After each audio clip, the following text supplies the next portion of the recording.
চালাবো।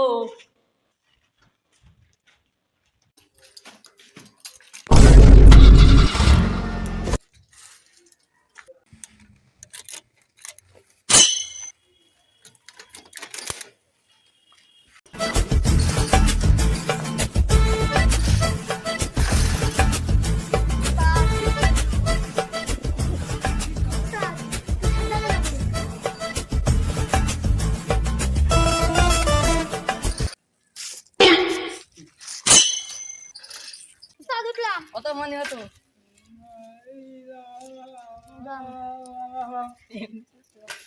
বন্ধু আমার সাইকেল চালায় হ্যান্ডেল ধইরা দুই হাতে ঘন ঘন পেডেল